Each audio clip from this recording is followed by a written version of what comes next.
En este tercer problema correspondiente a la segunda unidad de elementos diferenciales de las curvas en el espacio, quiero compartir con ustedes la forma en la que se calcula el triedro de Frenet de una curva espacial, como aparece acá en el enunciado, así como también el cálculo de los planos, ¿cierto?, osculador rectificante y normal a dicha curva en el punto dado.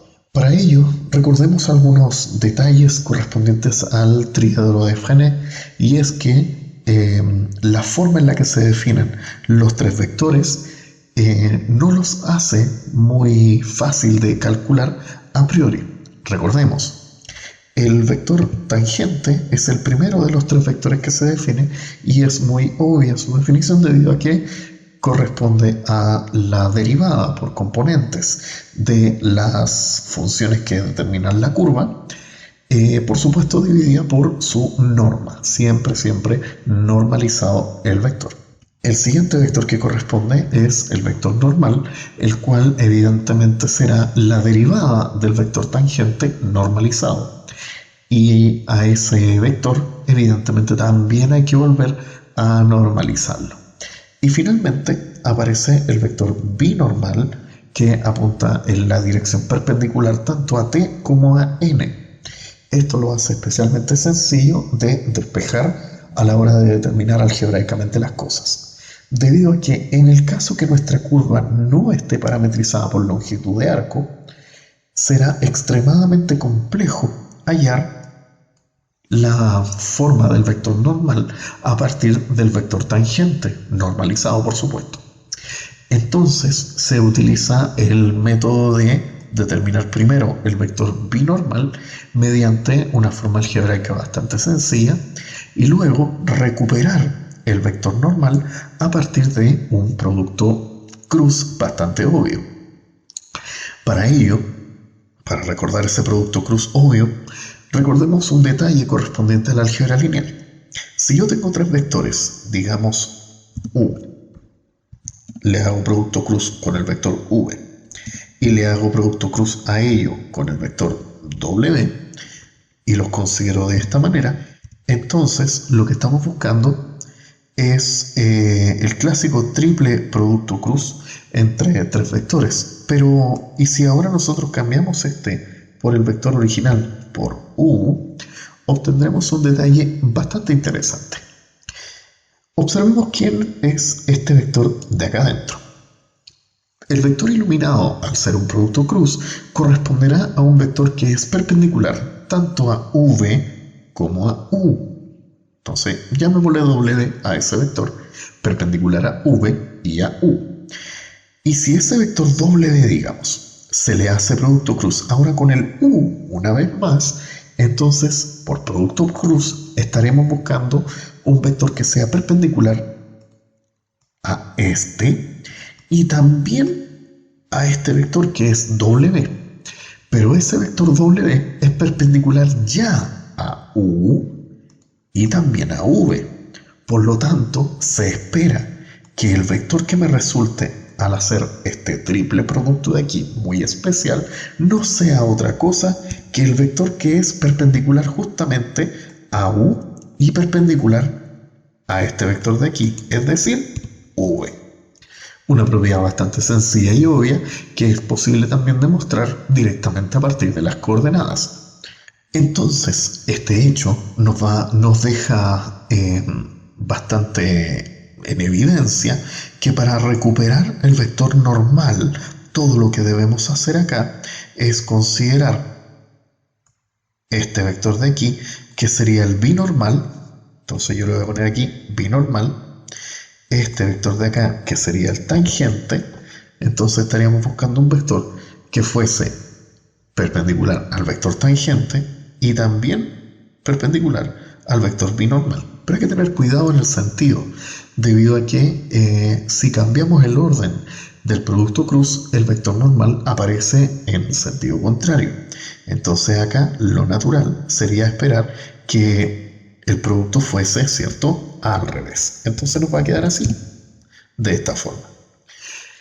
Y en ese caso, el resultante sería el vector normal. En efecto, este de aquí recuerde usted que corresponde a T cruz N. Y por la propiedad recientemente enunciada, esto es evidentemente N de nuevo. Así que, problema solucionado. Esa es la forma de determinar el vector normal una vez que tengamos en mano nosotros el vector binormal y el vector tangente. Así es que comenzamos entonces con nuestro análisis. Partamos del vector tangente en este caso. Las componentes de la curva están ahí y por lo tanto el vector tangente corresponderá a las derivadas sucesivas de cada caso, es decir, 2 por la exponencial de 2t, menos la exponencial de menos t, 2t. Este sería el vector sin normalizar, por supuesto. Nosotros entonces, primero que todo, determinamos las componentes de manera directa. Como t vale 1, aquí sería 2 por la exponencial de 2, menos la exponencial de menos 1, 2. Y a esto nosotros deberíamos determinarle, ¿cierto?, su norma, que sería en este caso raíz cuadrada de 4 por e elevado a 4. Acá sería e elevado a menos 2t y acá sería 4. Esa entonces sería la norma del vector tangente. Y por lo tanto, esa norma sería la que nosotros deberíamos pasar dividiendo en las correspondientes componentes. Entonces, para escribir el vector normalizado, yo lo voy a poner acá, este símbolo lo voy a cambiar, voy a poner aquí de que eso me lleva a que la norma del vector tangente es la que acabamos de decir. Entonces pongo aquí de que el vector tangente unitario sería igual a cada una de las componentes, pero dividida, ¿cierto?, entre esta norma que es bastante escandalosa en términos algebraicos. Entonces vamos a poner así, esto de acá lo mismo y el último la misma idea. Al final estos son números, por cierto. Estos son números, cualquier calculadora los puede determinar, no hay problema con aquello. Lo que sí es interesante es continuar la travesía hacia el vector normal, puesto que el vector normal tiene como componentes las componentes bastante sencillas, que sería las derivadas por componente de la trayectoria, es decir, voy a ponerlo aquí como c' de t, pero producto cruz c segunda de t, y eso por supuesto dividido por la norma, ¿ya? Entonces yo lo voy a poner así, dividido por la norma. Así que vamos a tener que determinar este elemento de aquí, por supuesto reemplazarlo, luego este elemento de acá, por supuesto reemplazarlo, y finalmente encontrar el producto cruz entre ambos, ¿ya? Y para ello, por supuesto, tendremos que ir haciendo aproximaciones, porque nadie quiere trabajar con las tremendas expresiones algebraicas al hacer el producto cruz correspondiente. Entonces, ¿qué le parece a usted, estimado estudiante, que nosotros acá trabajemos de manera híbrida con nuestro módulo favorito, que sería Wolfram? Así es que voy a planteárselo acá a Wolfram, le voy a pedir de tt y le vamos a poner las tres componentes. Sería exponencial de 2t, exponencial de menos t,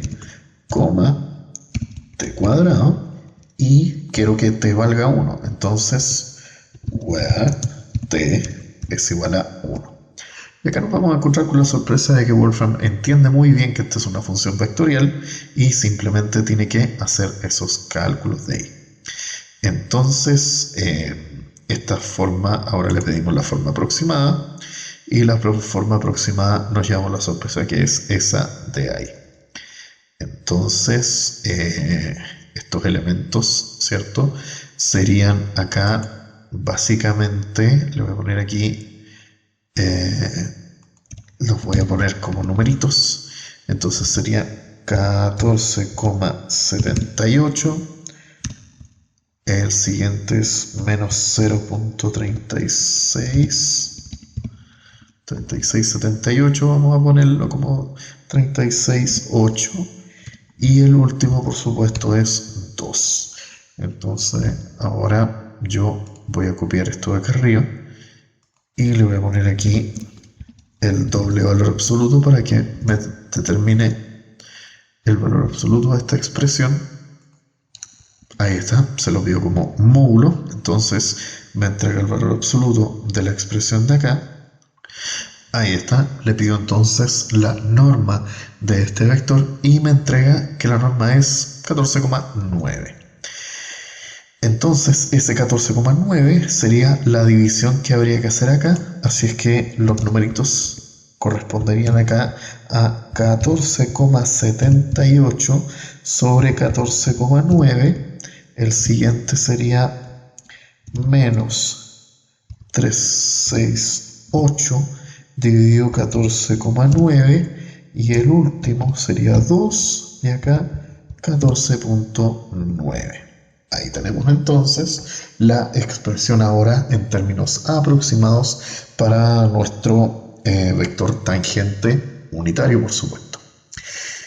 En tanto, ahora veamos qué ocurre con el vector binormal y para ello trabajamos primero con este elemento de acá que ya lo tenemos, está aquí. Entonces voy a ir escribiendo a continuación, paso a paso, cada una de estas expresiones. Entonces voy a ponerlo aquí, ahí está. Y ahora vamos con la segunda derivada. Y para la segunda derivada, de nuevo, podemos volver atrás a la derivada respecto de t y le pedimos la doble derivada respecto de t, así. Y Wolfram, por supuesto, entiende lo que nosotros le estamos pidiendo y el valor sería eso de ahí. A lo cual, por supuesto, nosotros le damos clic para encontrar los valores aproximados y dice que es 29,55. La siguiente componente es 0,368 y la tercera componente es 2 igual que antes. Una vez con esto en mano, entonces determinamos la norma de este vector poniéndole acá así. Entonces norm, le cambio los paréntesis para que Wolfram me lo entienda y la forma aproximada de la norma es 29,62. Entonces lo vamos a dejar en 29,6. Entonces este vector de acá tiene norma 29,6. Este vector de acá tiene norma la misma que habíamos dicho acá arriba, 14,9. Y ahora lo que nos falta hacer es este producto cruz. Con ese producto cruz entonces vamos a haber encontrado el numerador por fin de nuestro vector binormal. Así es que le pedimos a Wolfram ahora, le ingresamos los valores numéricos del primer vector 14,78, menos 3,368, 2 y acá el comando es cross. Para el siguiente es 29,55. Acá es 0,368 y el último es 2. Le damos al enter entonces, en vez de estar calculando, cierto, el determinante de la matriz correspondiente al producto cruz, Wolfram lo hace solito y nos entrega el vector correspondiente que sería acá, vamos a ponerlo como numerador, las componentes son menos 1,472. La segunda componente es 29,54 y la última componente es 16,31. Y me falta la norma que iría ahí abajo. Entonces, ahora picamos este vector para llevarlo a primer plano. Le ponemos norm y dejamos que Wolfram nos calcule la norma de ese vector. Dice que es 33,77. Entonces lo vamos a dejar en 33,78 en realidad porque el siguiente es 77. Y finalmente hacemos la división componente a componente y nos quedaría, voy aquí a ponerle directamente 33.78, al siguiente 33.78 y al último 33.78, y nos debería entregar entonces el valor en decimales. Esas serían entonces las componentes del vector binormal ahora normalizado. La componente x sería menos 0.04, la componente y sería 0.87 y la componente z sería 0.49. No, 48 nomás, porque el siguiente es un 2. Y listo. Tenemos entonces de manera aproximada las componentes del vector unitario tangente, las componentes del vector unitario normal, entonces voy a agregarle aquí el gorrito, y finalmente, como nos falta el vector normal, porque este era el binormal, ¿cierto? Finalmente, como nos falta el vector normal, todo lo que tenemos que hacer es el producto cruz en el orden que ya habíamos establecido. Es binormal cruz tangente. Entonces acá volvemos a poner esas coordenadas que están aquí, están listas. Cambio los paréntesis para que Wolfram entienda lo que le voy a pedir a continuación. Cross, ¿cierto? Y ponemos las coordenadas del original, que era 14.78 dividido 14.9, segunda componente, este era 0.368 dividido 14.9 y el último es 2 dividido 14.9. Lo dejamos ahí. Hacemos los cálculos y tenemos finalmente que las coordenadas del vector normal serían ahora normal unitario, por supuesto. Si los dos vectores son unitarios, el producto cruz también resultará unitario. El vector normal unitario sería componentes ahora 0.13, la siguiente componente es 0.48 y la última componente es menos 8.66. Vamos a dejarlo como menos 0.86 porque el 6 todavía es suficientemente bajo como para no pretender cambiar el decimal al siguiente.